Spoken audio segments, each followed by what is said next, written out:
So thanks again, yeah, for your for your time and this to present your research. Thank you very much. Thanks for the opportunity. I think I forgot to reply to your email about recording. I'm perfectly okay with that. So please go ahead.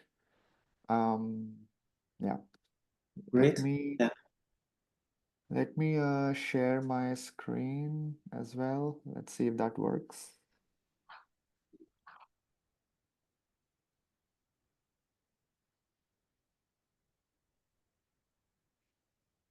Yeah, I can see your screen. Okay.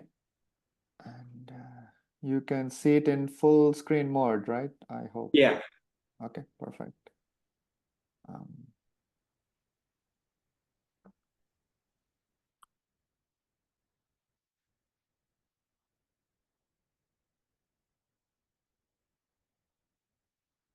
So you are at Dallas right now, or? Yes.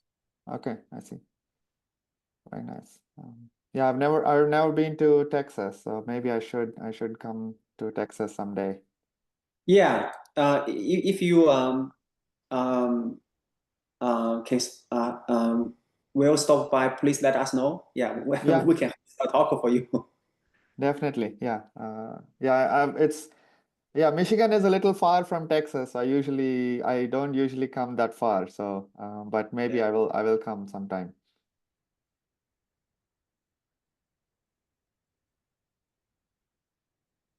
Actually, I visited. I visited your department. I think 6 years ago. 6 years ago, I see. Yeah. Yeah, I was still there. I don't, but it's been a while, so Yeah. yeah, I mean, your department is pretty big, and so. yeah, exactly, yeah.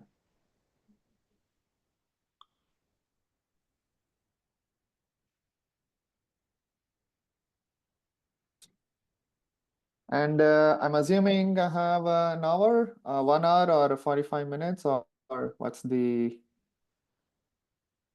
Yeah, I think Okay. 45 to about 50 minutes, and then 50 minutes we is have okay time.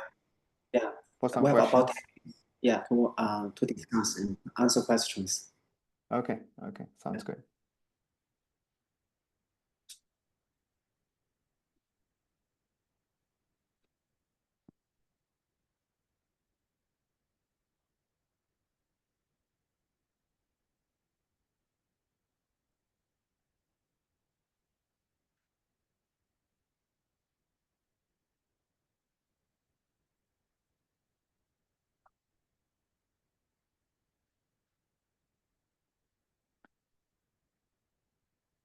And is this seminar part of a center or something, or just a department seminar, or what kind of? Yeah, it's kind of joint seminar series organized by three faculty members from the departments.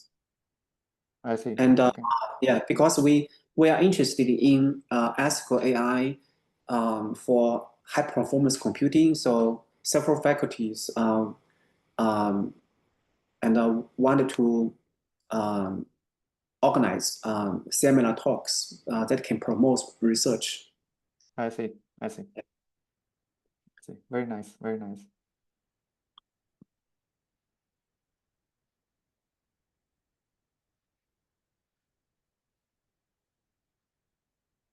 I think more people will come in, but let me first introduce the speaker today.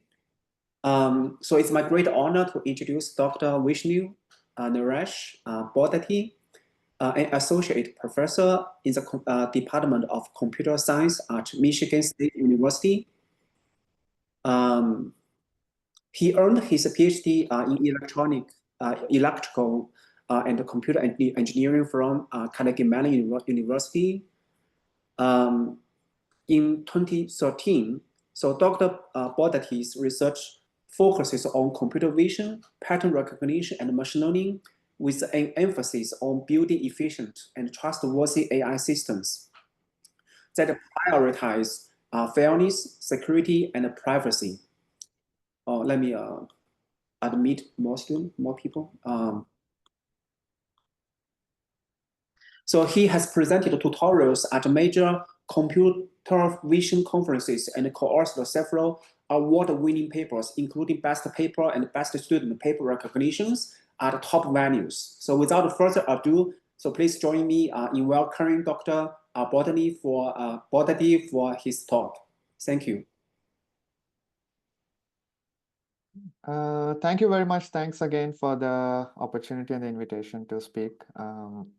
So in this talk, I'm going to largely focus on measuring and mitigating bias in AI. This is a very important topic, bias in AI. And I'm going to describe some of the tools that we have developed in our lab for measuring bias and also for trying to address or mitigate this bias in AI systems. So let's get started.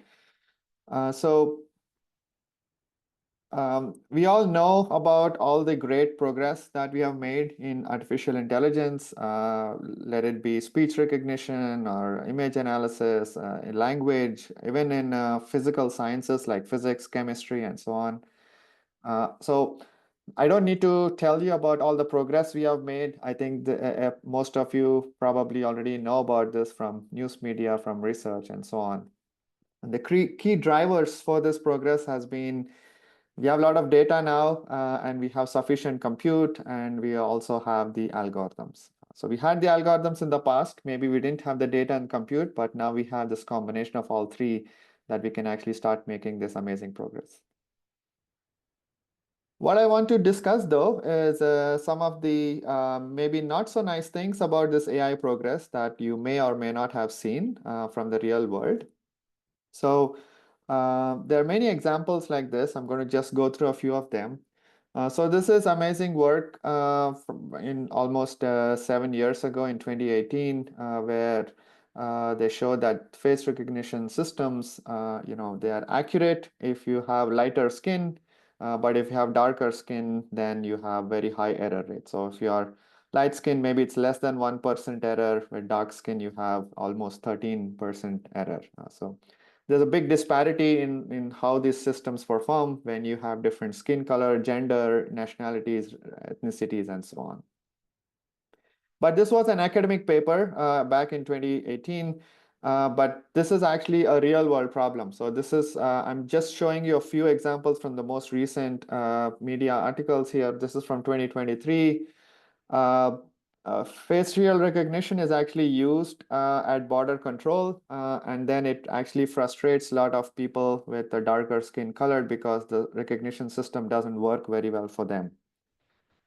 Here's another example. This is in actually Michigan, where this person with black origin, the face recognition system made an error on his face because of his darker skin, and that led to a wrongful arrest for this person. So this person was arrested just because this face recognition system made a mistake. And it's not just those kind of scenarios like border or security scenarios, but also in more more consumer-facing scenarios. Here, people are actually using this kind of face recognition technology for examining students who are taking online exams. And you can see that the methods or systems, they don't work very well, or they don't detect all these dark colored faces. So this is, each box is showing that there is a person being there in front of the screen taking the exam or not. And it works well for light colored skin, but not for dark colored skin students. So that's a problem for these students who actually so that's face recognition. Well, these days it's all about generative AI. So you have image generation, text generation, and so on. So even those have a lot of issues. So here, AI systems, they have issues when you have to work, or generative systems have issues when you have to work with, people of a color, So people with darker skin, different ethnicities, and so on. I'll show you more academic results as well. This is another one where this is a large-scale study done by this website or news media website. They show basically how AI systems think of different nationalities, and they all have very high levels of stereotypes. Here's from 2024, where Google's AI system, Gemini, they basically uh, started creating images or generating images that do not accurately reflect history, and they're actually very biased, and actually also offended some users. It's not just in images, but also in language. ChatGPT, I'm sure most of you have heard of it definitely, and are also probably using it regularly. This is one research which shows from 2023 shows that ChatGPT has a liberal leaning in its thinking when you ask questions and so on. And more seriously, even in medicine, if you try to use these ChatGPT type of models in medical applications, then they actually propagate race-based medicine. And this is a finding from 2023. So you have to be careful when you use these kind of systems for more serious applications like getting medical advice and so on. So those are just a small snapshot of examples of real world issues with these AI models. There are a lot more. I could just make an entire 1 hour talk just talking about those issues that people have found out. But effectively, what I think is that these real world AI systems are very effective. Of course, they are very, very good. We use them every day. But they also have some issues. They are biased. They may also violate users' privacy. And in general, they are not very trustworthy right now. So my research goal has been basically how to address these problems and how to make these AI systems trustworthy. And within that domain, my research has mostly focused on, measuring bias in AI models and also how to reduce or mitigate bias in AI models. So we'll go through these two very quickly. And then, so first we'll start with how we measure bias. Basically, you first need to have ways and mechanisms to measure bias before you can talk about, reducing bias or reducing these kind of fairness issues. So first with measuring, even with measuring, you have to actually think about this holistically. You have to measure this in data sets, in the models, and even in generative models and so on.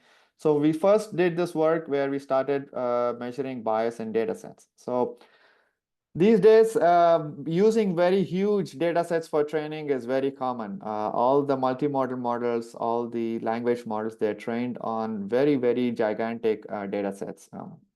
And this Leon data set is very popular, especially in academic settings. The commercial data sets are even bigger. So these data sets have almost 5 billion pairs of images and text and so on. So what we sought out to do is try to look at what kind of biases that are there in the data set itself, okay? Because if the data set itself has biases, then the model that you train on top of it is going to have more biases. So we started off by looking at how much hate content there is in these data sets. So you can take this Leon data sets. As I said, it has images and text. So you can look at all the text that is there in this data sets, and you can actually use a simple model called PySentimiento in this case, or you can use other models. You basically try to classify it based on the text, how much of this text is hateful content, or if it's targeted, to some ethnicities, or it's very aggressive type of text. And we measure this on smaller and larger data sets so that we can understand how this amount of hateful content changes when you change the size of your training data sets. So we actually did this systematic measurement across two different data sets, the Leon 400 million and the Leon 2 billion data sets. So as you increase the scale of the data sets 5 times, we wanted to see how these different types of content in the data set, like hate content, targeted messages, and aggressive messages in the data set. And we uniformly observe that as you go from 400 million to 2 billion, the amount of hate content just increases uniformly across all different types of hate content in this case. And in fact, even the actual percentage of hate content increases. It's not just that the percentage of content, hate content is the same as you scale, but from 400 million to 2 billion, as you increase the scale of the data set, the amount of hate content, the percentage of it is also increasing by almost 13% in this case. So essentially, as you scale these data sets, there is more and more of this hate content in these data sets. And you have to be careful about, that's why you need to filter your data, be very careful about using this data when you train these big models. So that was a preview into measuring bias in data sets. So then we went out and said, okay, now data sets have this bias. What is the effect when you train models on them, right, on this kind of data sets? So the current narrative that everyone's common theme these days in AI is basically more data, right? The more data you have, the bigger your model is, the better everything is, right? However, we actually wanted to check, as you make these models bigger and use bigger and bigger data sets, what is the amount of bias in the downstream models. We already observed that there's some hate content in the data set. Now, what happens to that when you train models on that such data set? Do the models also exhibit bias, or does it become bigger or smaller as you scale the models? So we actually evaluated 14 clip models. These are text-to-image zero-shot models, very, very commonly used in almost all computer vision applications these days. And we basically we evaluate different models with different number of parameters and different scales and trained on different data sets, the Leon 400 and the Leon 2 billion data sets. And we actually took facial images of people, and we actually tried to classify them into these categories. So the first category is human being. Basically, all models should say that these are all faces of human being. But we also wanted to check whether they have any predispositions to other hateful content, like do the models think that you're an animal or a gorilla, chimpanzee, orangutan, thief, criminal, or suspicious person. So ideally, all models should say you are a human being, and they should not be saying any of these other things about any of these face images. So the Chicago face dataset actually has people of different ethnicities, different color, skin color, and so on, and different gender. So it's a good data set. It's a well-balanced data set for doing this kind of measurement. So what we found is that as you make the models bigger, as they are trained on more bigger data sets, the amount of stereotypes in these model predictions increases. So let me explain this based on these three plots over here. So the first one here is these two, first and second column. These are basically different models trained on different data sets of the same size. So one is 400 million Leon, the other is OpenAI dataset, which is also 400 million. Now, as you go from one data set to the other, you can first observe that the amount of heat map over here on this last column, which is a suspicious person, that actually increases. So it is classifying more people as suspicious person. So as I said earlier, ideally you want everyone to be classified as a human being. So you want this column over here or this column over here to be the brightest. But the brightest columns are actually in the last one here, suspicious person, suspicious person. And this only increases when you change the data set to this open source data set. And this is more for people, black females and Latino females and so on. So it is affecting some ethnicities more than others. The comparison with the second and the third column basically shows what happens when you go from 400 million to a 2 billion data set. So the data set is now bigger. In the first two columns, the data set size was the same, but in the second two columns, the data set is now bigger. And now you can see that it classifies a lot of people as criminal. You can observe the heat map for criminal has actually increased over here. It's much brighter. So it's classifying more people as criminal, and it's classifying less people as human beings, which is very weird with these models.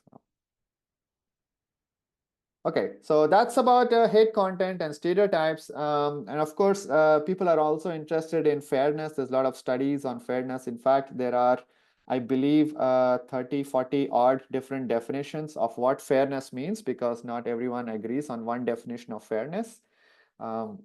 So what we did is we developed methods to measure the quality or the fairness levels of the AI models.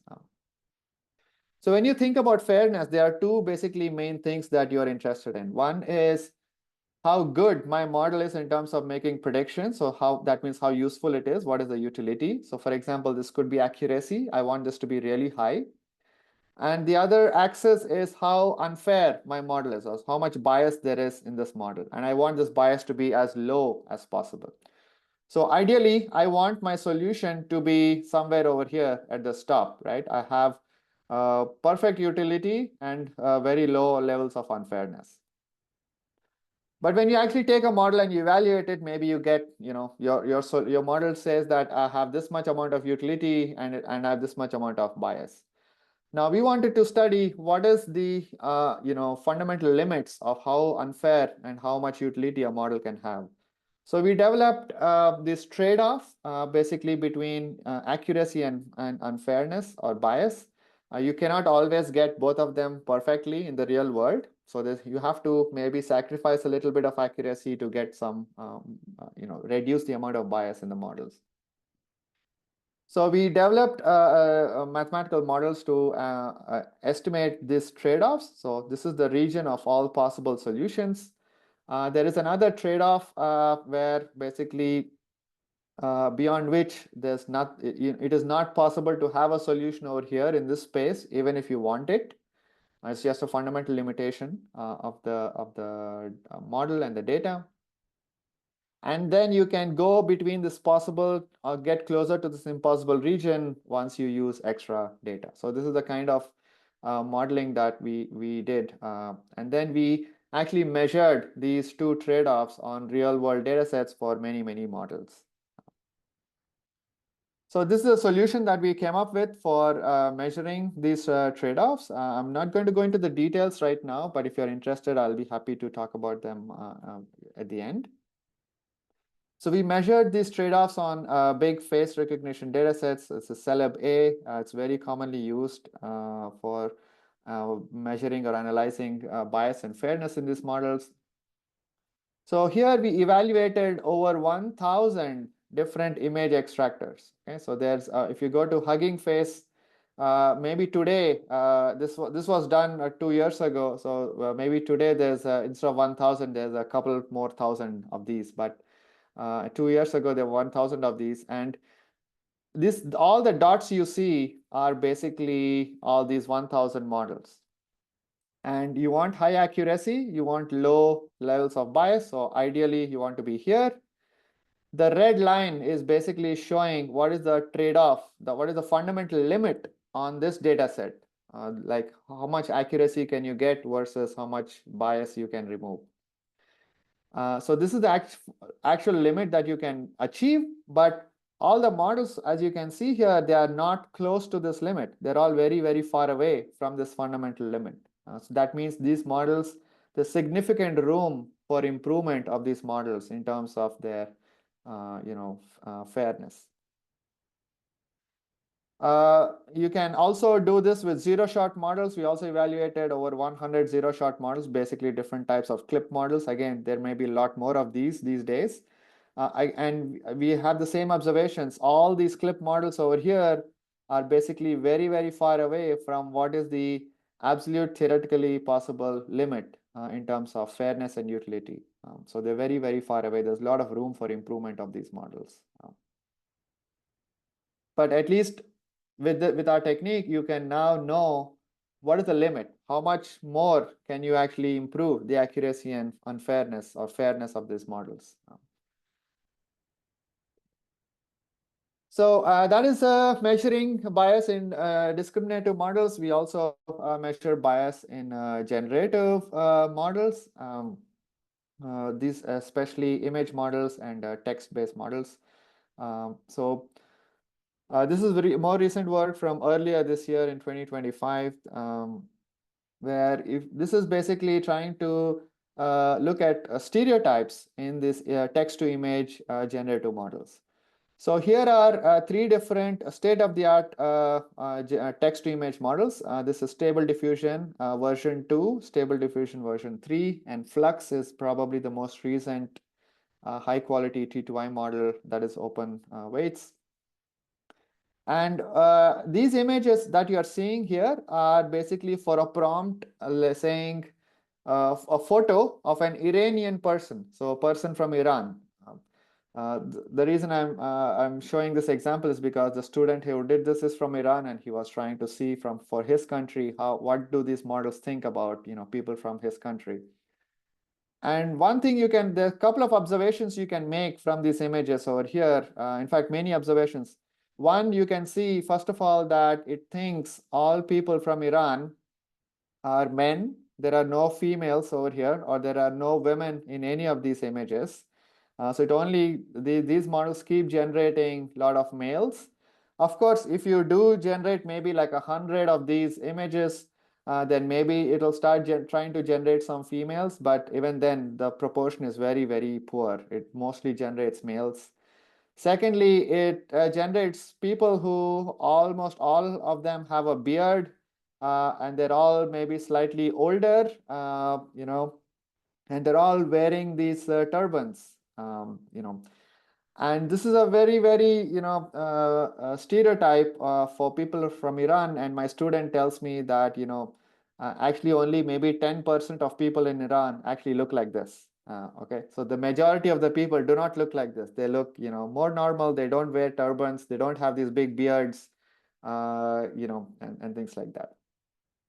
So we have this observation, and it's not just us. Other people have also observed that these text-to-image models have a lot of these kind of stereotypes.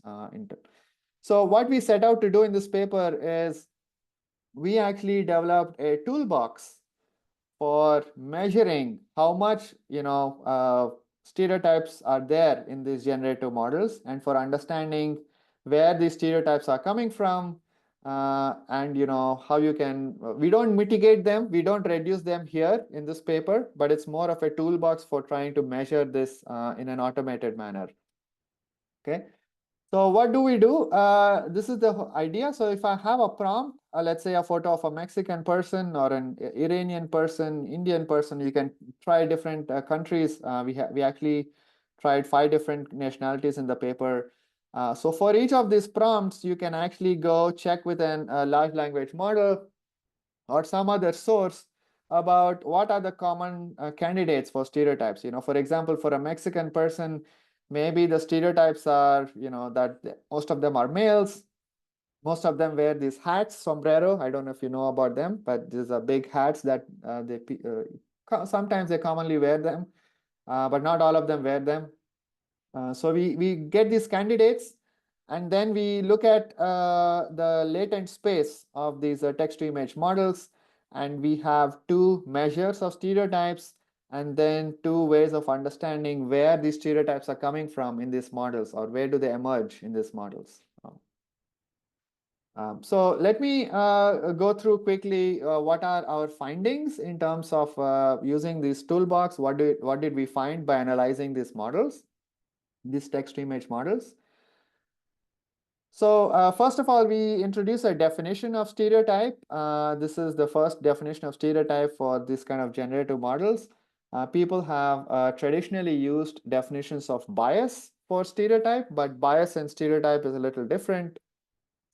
Stereotype is defined as something where it is in excess of normal. Okay, if it is something less than normal, it is not a stereotype. For example, in this case, if the model did not generate anyone with turbans and beards, that's okay, because that is less than normal and that's not a stereotype. But over here, it thinks everyone actually looks like this, which is more than normal. So we introduced a definition of stereotype because it's this unidirectional, um, and what we do is we measure how much the distribution of data in the generated image differs from the true real world distribution. And this true real world distribution, you can actually get them from Wikipedia or from government census. Usually most governments, they have a census of how many males are in the country, how many females, what are their professions, incomes, and all those. So this is publicly available data. You can go measure the real world distributions based on this kind of census. You can observe over here that for different generative models, stable diffusion, V2, V3, and flux. Basically, this is the stereotype measure. So higher means more stereotype.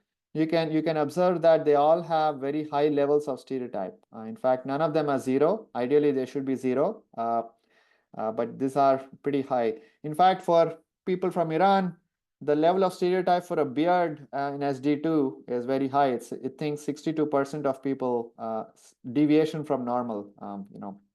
The same with SD3. Flux is a little better. There's a little bit of reduction in the levels of bias, but levels of stereotype. But flux, which is the latest model, which is very high resolution, it also still has significant levels of stereotype. For especially um, with respect to some of these attributes.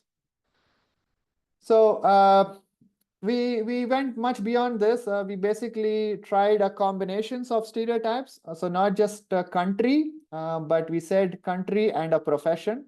So for example, we just don't look for stereotype for Indian or Iranian, but we look for stereotype from, let's say, an Indian doctor and an Iranian doctor. First of all, if you just ask for a doctor, actually these models already have a stereotype. The models basically think 93% or 90 or 80% of doctors are all male. That's what we are looking for. That's what we are trying to measure. Which is not true. You all have experience. You all go to doctors. Of course, not 90% of the doctors are not males, right? It's probably closer to maybe 50% or I do not know the exact census numbers on this, but it's probably closer to 50% in the real world. But these models think they are 90% in general. But when you pair this up with a nationality, not just doctor, but you ask for an Indian doctor, the level of stereotype increases. Okay, so this is even worse when you combine a country and a profession. So for example, it thinks these models, both the state-of-the-art diffusion models, they think every Iranian doctor is a male, basically. Okay, there are no female Iranian doctors at all, which is not true in the real world.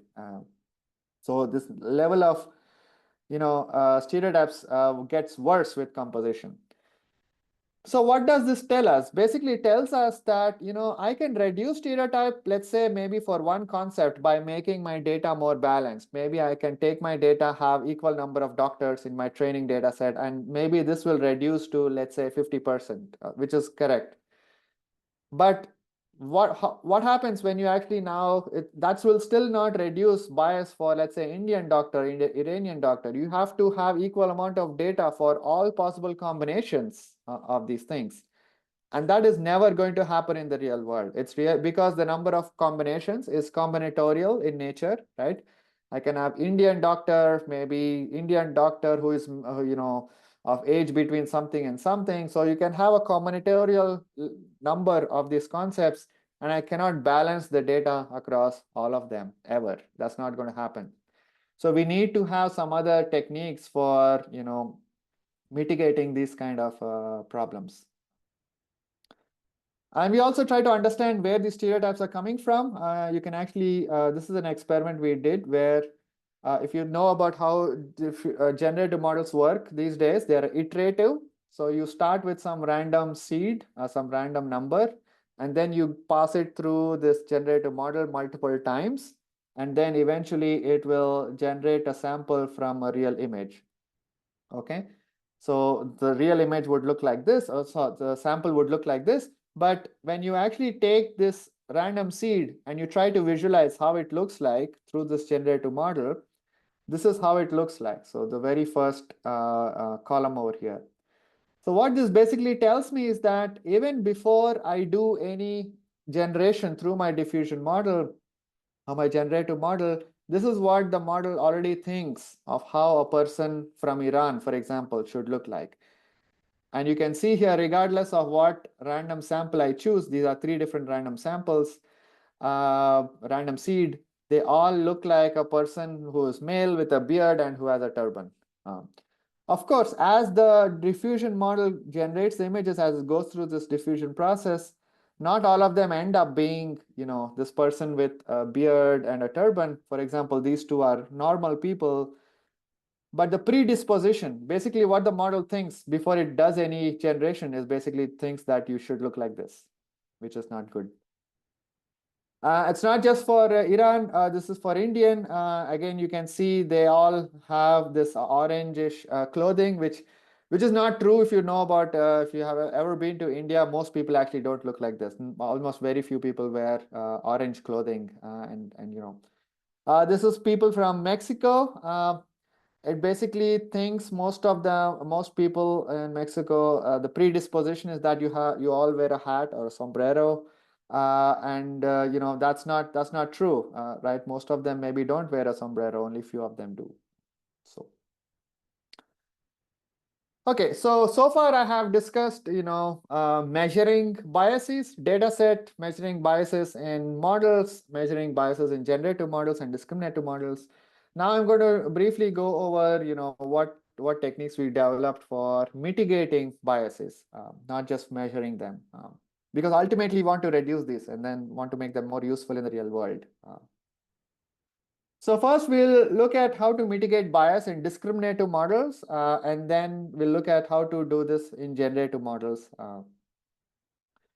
So for discriminative models, basically the goal of mitigating bias is to take representations of your data and make them fair. So make them independent of any bias labels.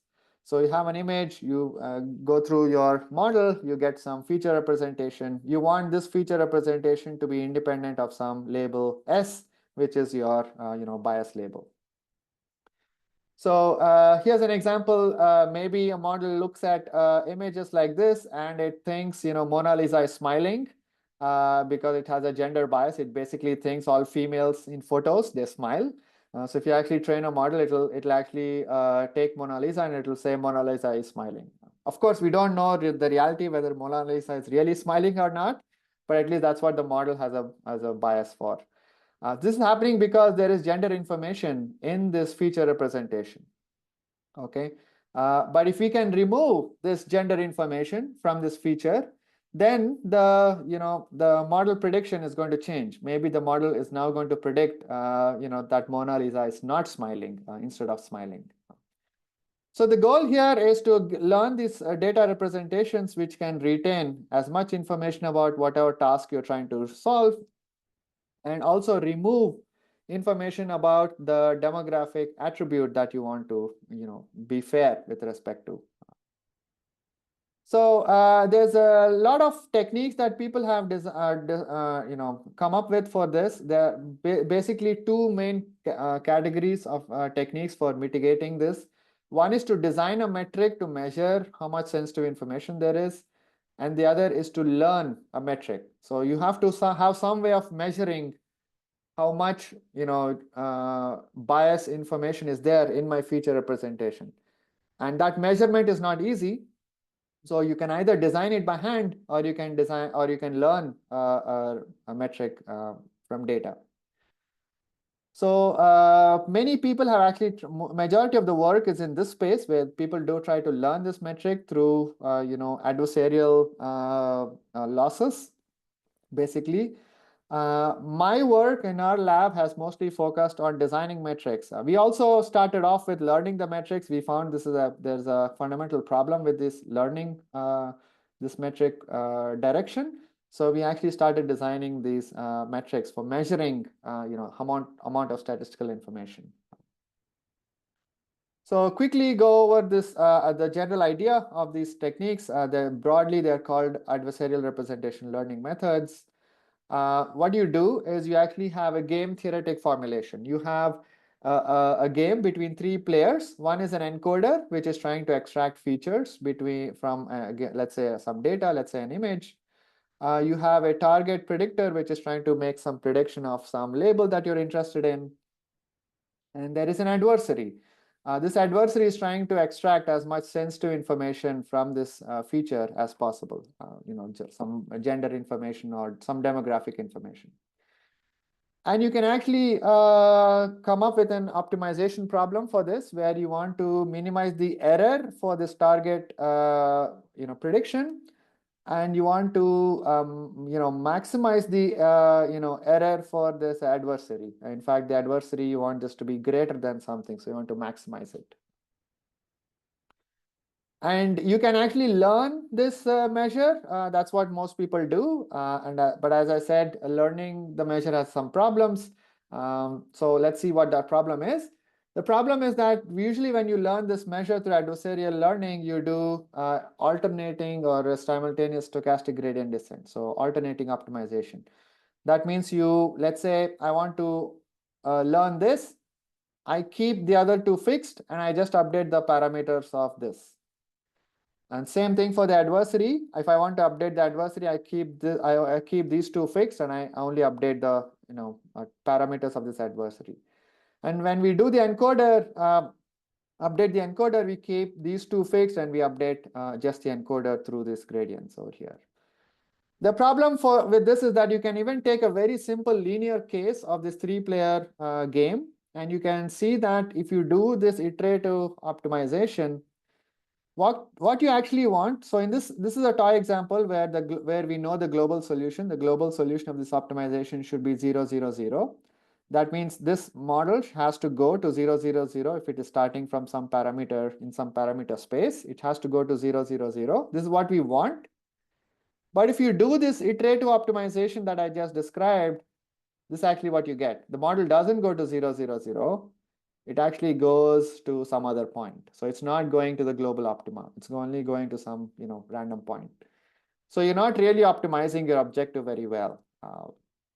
And we found this because we started off with this adversarial learning back in 2018, 2019, and we found this doesn't work. So what we did then is basically said, okay, let's give up on this adversarial training, this iterative adversarial training, and actually learn, design these by hand so that there's no more optimization issues and you can actually get global optima for these things. So we took the standard adversarial training setup and we started changing these models over here, and that will give us closed form solutions or different solutions. So what we first did is we made everything linear encoder, linear predictor, linear adversary. Once you make everything linear, then you can actually obtain a global closed form solution for the global optima. There's no need to do any iterative optimization. It's just one formula. You can just implement it directly and you get a global solution. Now we said, okay, but linear is fine for, as a toy problem for understanding, but not really a real world system, right? Nobody uses linear models these days. So we started trying to make this more and more complex. So we made this kernelized. So instead of linear, it's now non-linear. These two are still linear. The next setup we did is we basically said, okay, no one uses kernels. Let's do neural network here. But instead of linear here, we use kernelized. And we can still get really good performance in this case. And finally, what we did is we actually, instead of just a kernel, we actually have a more rigorous universal measure of statistical dependence. And now we can actually get a closed form solution for the whole thing. With everything being nonlinear, we get a closed form solution, a global optimum closed form solution. And that gives us the best trade-off that is achievable. Those are the trade-offs that I was showing you earlier. And of course, you can actually also make this a neural network, and that will give you more flexibility, but still achieve a globally optimal closed form solution for this. Yeah. So this is basically was our progression. We started with standard adversarial learning. We said it has optimization issues. So we started fixing the optimization issue and made the models more and more general, ending up with this global representations. So we evaluate this on Celeb A, which is again a face recognition data set for two different fairness objectives over here. This is the label space trade-off I was showing you from earlier. This is the absolute best you can do on this data set. This is what you get when you run this adversarial learning. The reason for these big shaded regions is there's a lot of uncertainty. If you run the models many, many times because of this unstable optimization, you get many different solutions. Some are good, some are really bad. So this is in general what the mean solution looks like.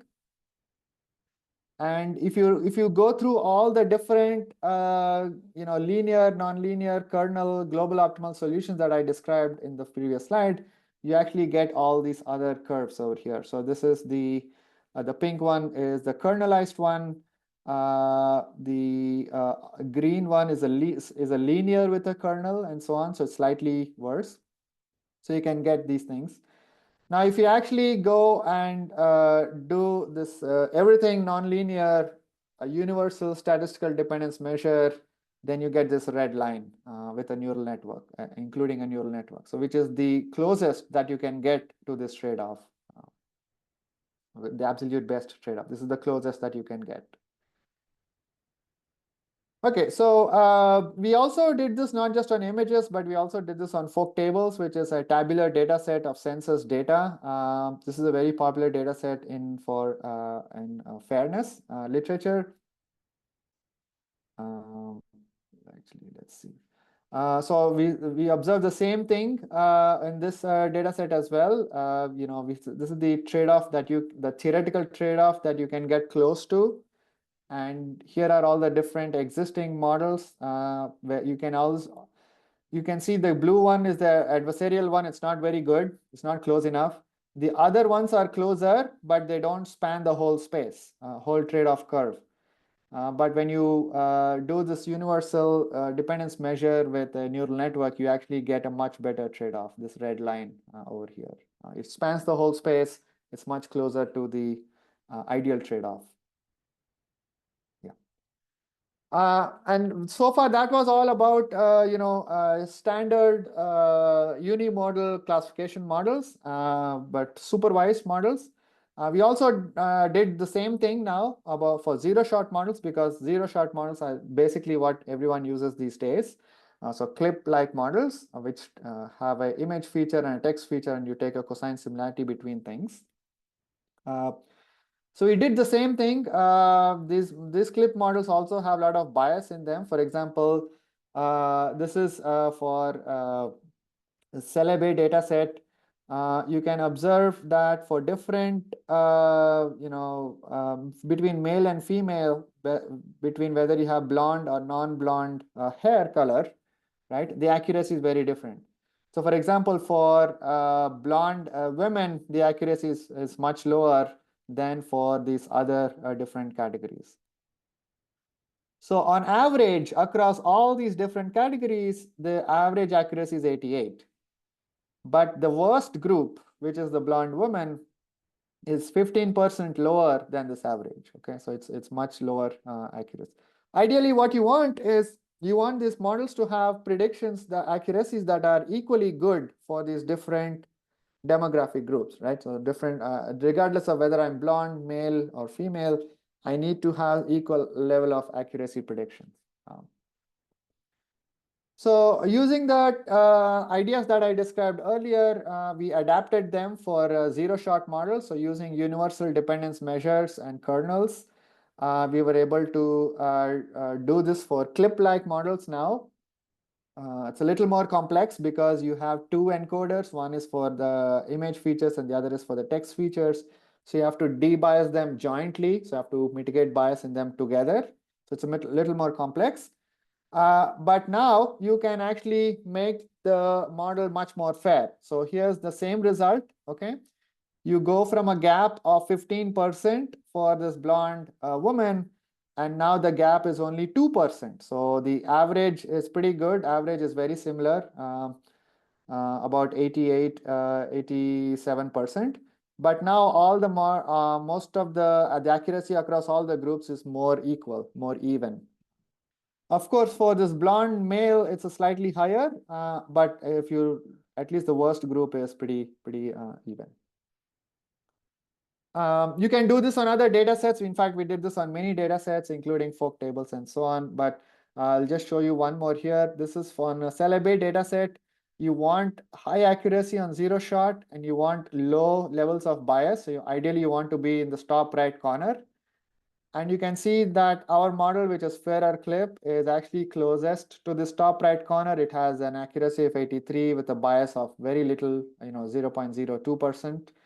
While the other models, you can see them, they are very good in terms of accuracy, the standard, but they have very high levels of, still have very high levels of bias in them.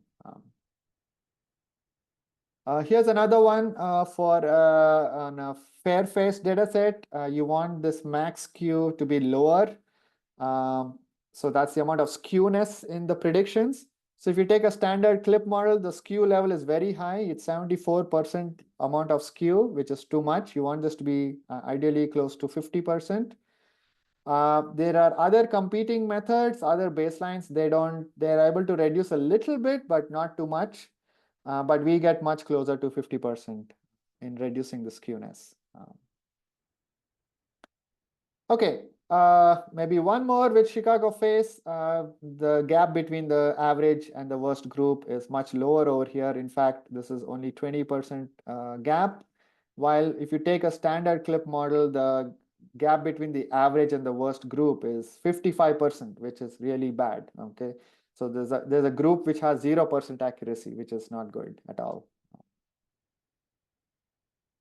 All right, so far that's about zero shot and supervised models, discriminator models. So I'm going to briefly talk about how to try to mitigate bias in generative models, and I say partially because we don't mitigate them by training, we mitigate them through sampling, so better sampling of images from models.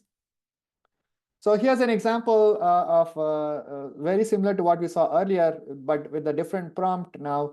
This one is saying a photo of an American person. If I do random sampling, which is what everyone does, this vanilla identical and independent sampling, that means you sample each image independently, it's going to generate these images. And if you can see, again, you can see an American person mostly generates, I think this is from Flux, which is the latest state-of-the-art model. Most of them are males. They're all slightly older. They have this American flag in the back, and they have this and all of them are basically male, white, skin colored, slightly older, faces. But the model actually knows more. It doesn't just know that an American person is this. It actually learns other modes as well. It learns that Americans are also maybe females and they have different ages and so on. But if you do standard sampling, it's very hard to extract those images from this model. So here we have a different sampling method. We call this diverse flow, where with this method, we are now able to obtain more diverse samples. For example, you see more females here, 1, 2, maybe 3 females. You see people with slightly younger faces, right? These two are almost children. This person also younger. So this model knows about females and younger Americans, but it's extracting them was hard. But through better sampling, we are able to extract this.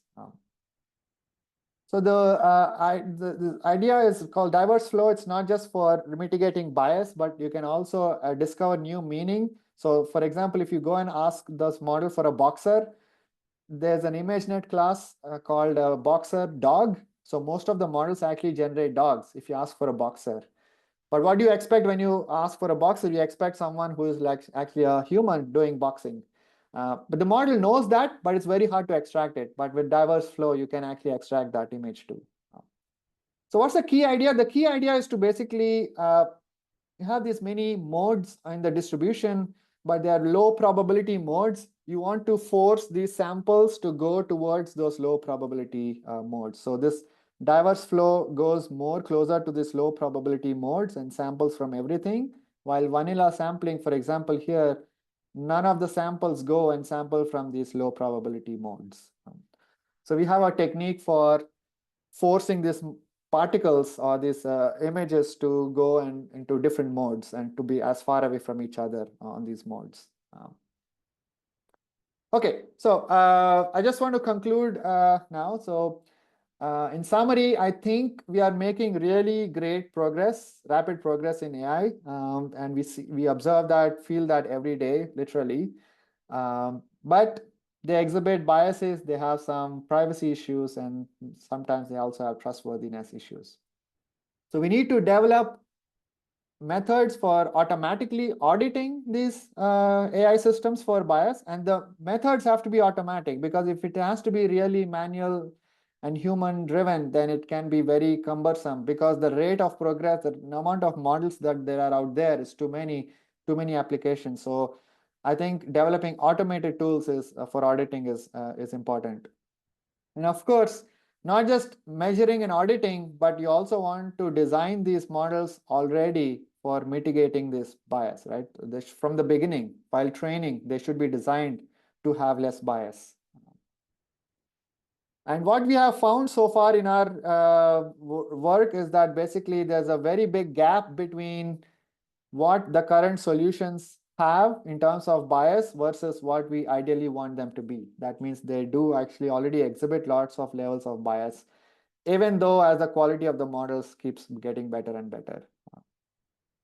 Okay, so lot of this is thanks to my students, of course, and all of this work, papers, and even the talk and the slides are all available on my lab webpage. And I'll be happy to take any questions now. Thank you very much. Yes, thanks, Dr. Boddeti, for your nice talk. And we have about 8 minutes to answer questions. And please feel free to enable your mic and ask your questions, or you can post your questions on the chat box.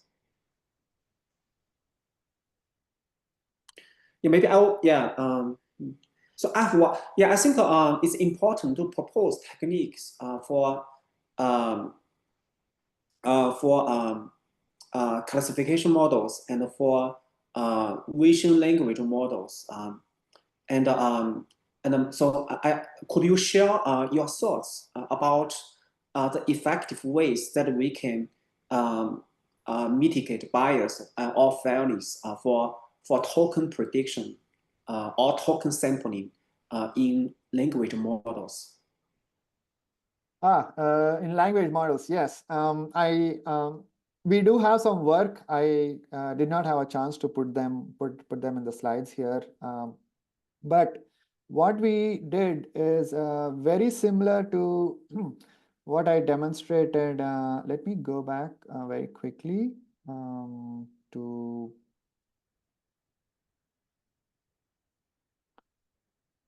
Yeah, actually, sorry, 1 second. If I go back.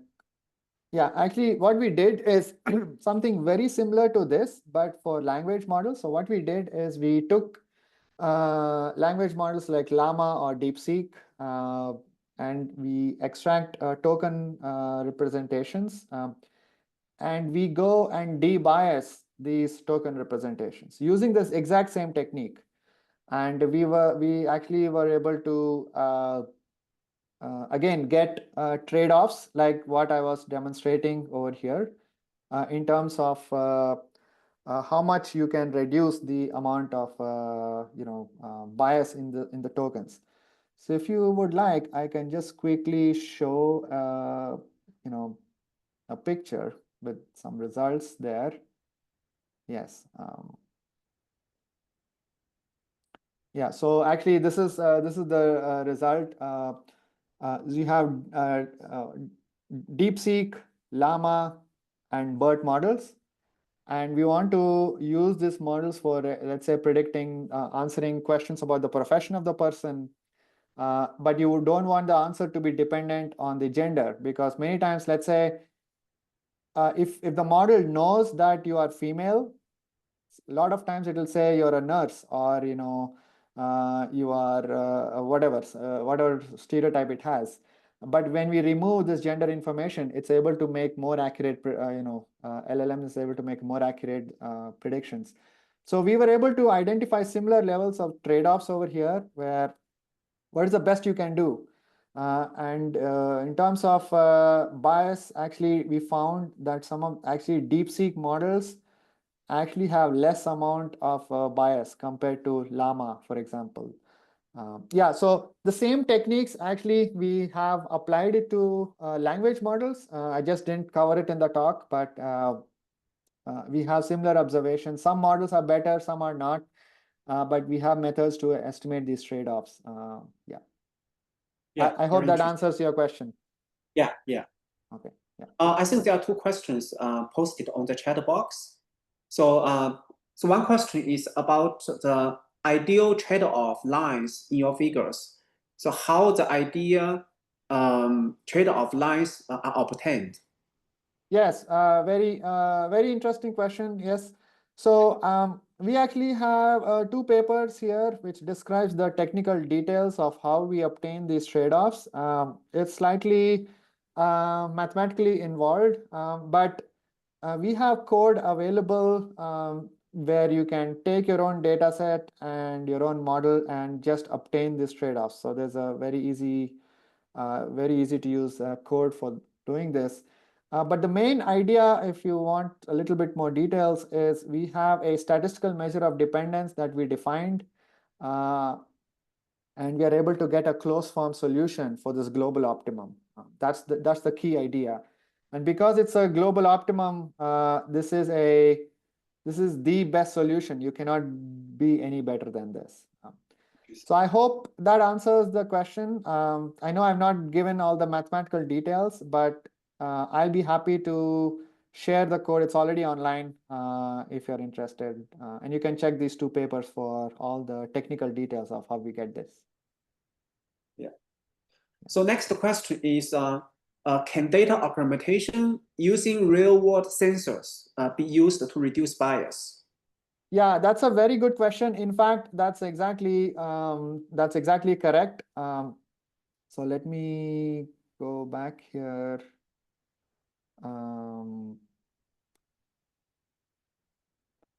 Sorry, I'm just trying to, yeah. So yes, if you know the census data, and you can use that information to collect the data, to match the data, proportion to be matching with the census, and that will help you reduce some biases or stereotypes with respect to that particular census. But there are two challenges there. So one question, yes, it's definitely possible to do that with extra data. So that's what this is trying to show. It's trying to show that you can go from where you are right now to almost the edge of what is possible by using extra data. But the challenge is that the census only tells you about maybe a few things, maybe about gender, or maybe about profession, or maybe about income and those kinds of things. There are lots of things, like, for example, it doesn't capture information about your skin tone or your ethnicity or race or things like that. It may not capture those things. So for those things that are not captured in the census, you still have to have some other way of figuring out how to make your data better and how to make your models better. But certainly for at least those concepts captured by the census, you can use the census information and the data to improve this models and reduce the bias. Yeah, that's a good idea. We have not done that. If you're interested, I'll be curious to see how it goes. Yeah. Thank you. Yeah, I would like to thank Dr. Boddeti again for your wonderful talk. And for audience, if you are interested in some of his presented work, you can visit his lab website. And yeah, that could be all for today. And thank you. Yeah, thank you again. Yeah. Bye-bye for now. Bye.